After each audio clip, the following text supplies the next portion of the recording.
Bonjour à toi cher spectateur, Midnight Sun de Scott Speer avait l'air de s'ancrer dans une espèce de veine de rom-com qui sortent dernièrement autour du handicap. Un handicap qui touche le plus souvent des jolies jeunes femmes.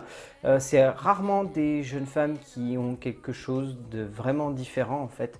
C'est très particulier comme style de film. Bref, celui-là avait l'air d'être un peu dans la même veine que Everything Everything ou Nos étoiles contraires. Je vous leur raconter simplement l'histoire d'une romance qui va être un petit peu éphémère mais qui va avoir un certain impact sur un groupe de personnages, notamment deux êtres qui n'étaient pas voués à se rencontrer et qui pourtant vont tomber amoureux l'un de l'autre.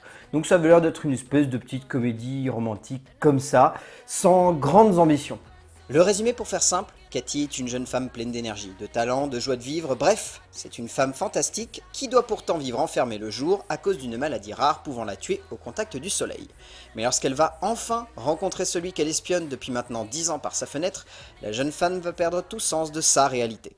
Et alors, quand je dis sans grandes ambitions, c'est dans le terme le plus péjoratif malheureusement du terme. Ça se ressent du début à la fin.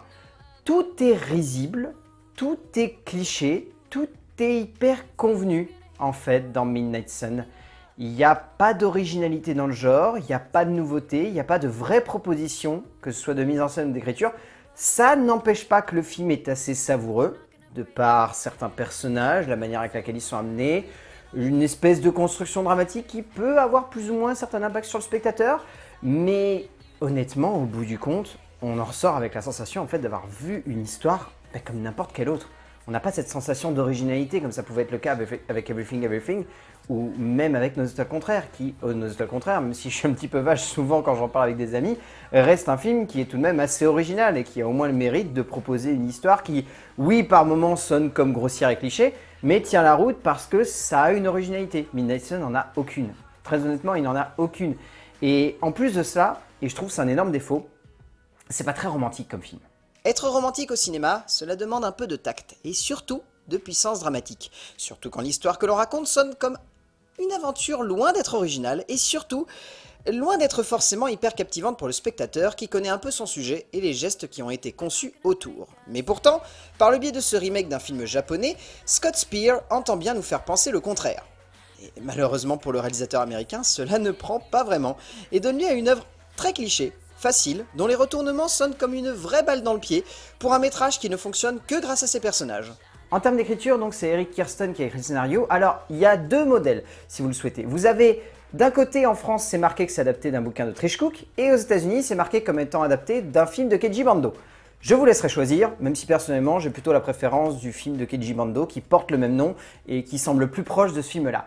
Eric Kirsten a conçu un scénario qui ne repose que sur les personnages.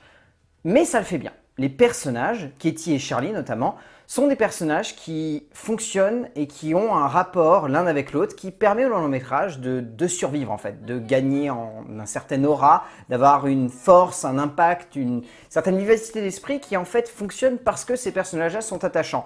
Tout au long du film, ce qui va faire que le spectateur va arriver à se sentir touché par cette aventure, à voir entre guillemets au-delà des clichés et des grossièretés de l'écriture, c'est parce que ces personnages sont plutôt bien écrits.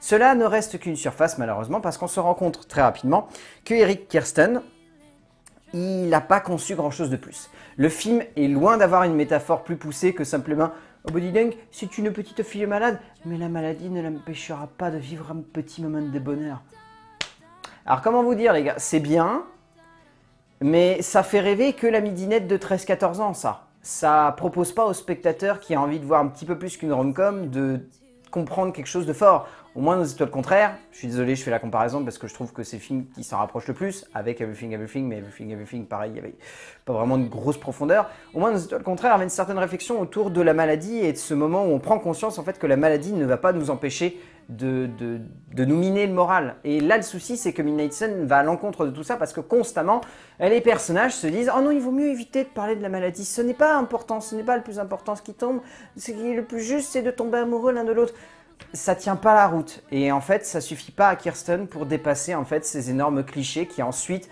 surplombent totalement le métrage. À la fois basé sur un roman et sur un film japonais, le métrage dispose donc d'un tout dramatique qui est loin de sonner comme original, et cela se ressent de manière plus que flagrante au fil d'un récit grossier et facile, qui n'est donc, comme évoqué avant, sauvé que par ses personnages plutôt attachant. C'est cela que l'on se dit devant le script de Kirsten. On se dit que l'auteur aurait pu se permettre un peu plus de liberté pour concevoir un peu plus qu'une simple love story grossière et bancale, qui ne repose que sur des facilités et sur des personnages certes attachants, mais finalement assez plats au bout du compte, rien de plus, rien de moins. En termes de mise en scène, Scott Speer, il ne conçoit pas un mauvais film en soi en termes de mise en scène. Le film, pour être honnête, s'en sort parce qu'il a conscience en fait d'être une batterie de clichés. Et Speer admet ça dès les premières minutes du film. Cette voix off, mais sirupeuse comme c'est pas permis, qui surplombe le métrage au début à la fin, qui a tendance voilà, à surappuyer le fait que vous allez voir, cette histoire elle est poignante, cette histoire va vous prendre à la gorge, elle va vous faire pleurer.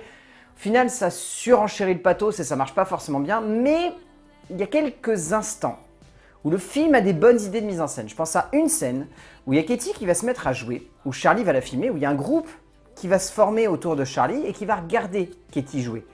Cette mise en scène est très intéressante parce que Scott Speer va jouer sur les focales en fait et va créer une dimension qui va mettre en rapport l'intime et le grandiose. Le fait que cette jeune femme joue pour Charlie, mais que finalement ça touche tout le monde. Et ça, il le fait très bien par le biais d'un jeu de focale. C'est une idée. Et c'est ce qui démontre en fait que Scott Speer n'a pas simplement posé des clichés, des grossièretés. Ça venait du scénario et il a essayé de les rattraper.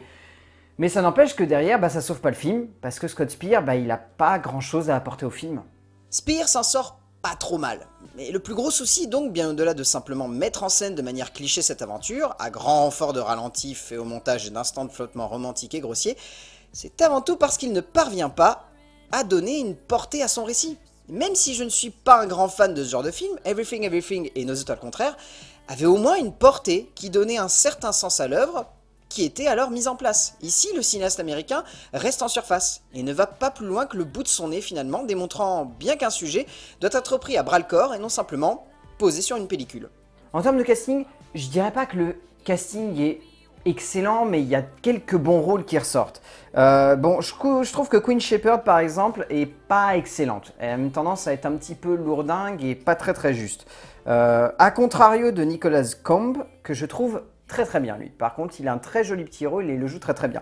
J'aime énormément Rob Riggle dans ce film. Grand habitué des comédies américaines qui interprète un rôle de père qui fonctionne à 200%. Vraiment, il est très bon.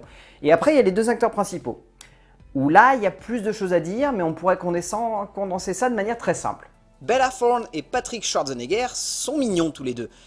Mais on sent qu'ils sont un peu limités dans leurs interprétations, notamment le fils d'Arnold, qui a tendance à faire un peu le niais sans réussir à apporter plus à son personnage. Au bout du compte, Midnight Sun est une œuvre qui est loin d'être originale, qui est loin de fonctionner parfaitement, qui est loin d'être bonne tout simplement. C'est un film qui arrive à tenir parce que les personnages principaux sont attachants, parce qu'il y a un auteur qui essaye de s'investir malgré la grossièreté d'une écriture qui n'arrive pas à tenir en fait la route au-delà des personnages.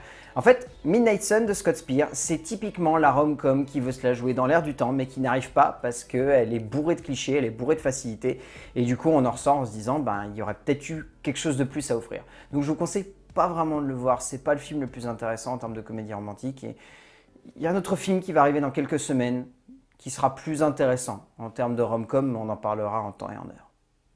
A plus!